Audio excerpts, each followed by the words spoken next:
but to understand how the global macro setup is looking like, and also to understand the latest commentary that has come in from India and Russia. We are now joined by Mr. Santosh Rao, Head of Research and Partner at Manhattan Venture Partners. Mr. Rao, thank you so much for taking your time out and joining us here on ET Now. And the situation seems to be taking an ugly U-turn, right? From accusing India of a dead economy to then, now that he's saying, Donald Trump is saying that he could substantially raise tariffs on India. Do you expect the situation and the dust to settle in the near term, or perhaps it is likely to continue at least for the next few days? Yes, thank you for having me. I think tempers need to cool. At this point, things are not very favorable. President Trump is very, he can come through. I mean, you never know. He has a habit of backing off and do the shock and awe thing. But I think in this case, there is a narrative building here that India has been the bad guy here, profiting from cheap Russian oil and selling it to Europe and making a profit and all that stuff. So there's a narrative building that India is a bad player, a rogue player in this whole situation, in this war situation. So I think at this point, tempers need to cool down. Both parties are pretty much entrenched. I expect more negotiations. I think there's a American delegation coming to India later this month.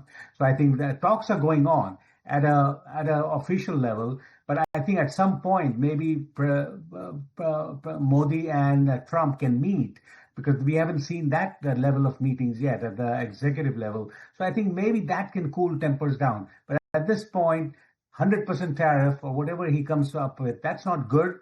That's not good for the economy. But I don't think India is just going to give in and just say, okay, well, we'll take whatever you give. So I think there's going to be a lot of back and forth going on. It's not going to be settled in the near term. We haven't heard the last of it. So it's going to go on for at least a few more weeks, if not months.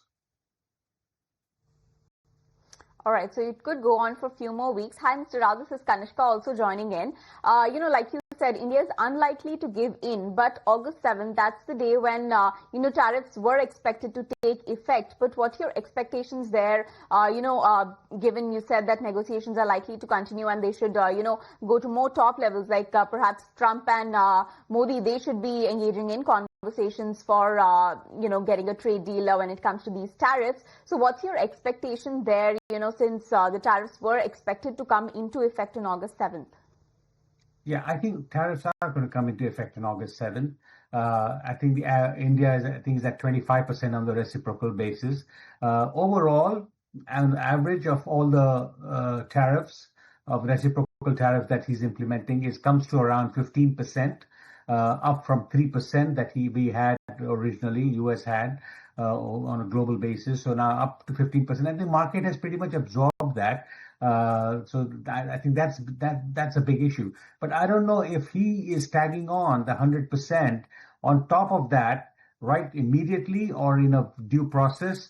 So we don't know that. I haven't seen any language that said that things are going up from 25% to 100% as yet. But we still have 2-3 days to go, so he might ratchet it up. But at this point, looks like 25% is going to stay, and then let's wait and see. His post a few hours ago said that, hey, I am going to slam India with 100% because they're just not listening. They're just not coming along and just being very stubborn about everything. So I don't know. Let's wait and see. He's a tremendous negotiator, puts a lot of pressure, pushes you to the edge, and presses every button, and then kind of backs up a little bit. So I think let's see. That's been his style so far, and everyone has come to the table and has negotiated. Even the European Union has come up with a rate for themselves. So I think at some point he's expecting India to do that too, but it's not going to be that straightforward. We have a strong constituency, or India has a strong constituency to answer to, and they're legitimate ask by India in terms of the trade negotiations. Just reading the details. So I think a lot of talk needs to go on. Tempers need to cool, and just gonna back and forth, one-on-one talk should take place and will take place, because it's in the best interest of both countries. All right, so tempers need to cool, and perhaps we could see some more negotiation over the next few days as the August 7 date approaches, and even after that. Mr. Rao, thank you so much for taking your time out and joining us here today and helping us understand what this means for the global market, especially when it comes to Donald Trump's comments on India. On that note, we need to slip into a very short break, but more news and updates will continue on the other side.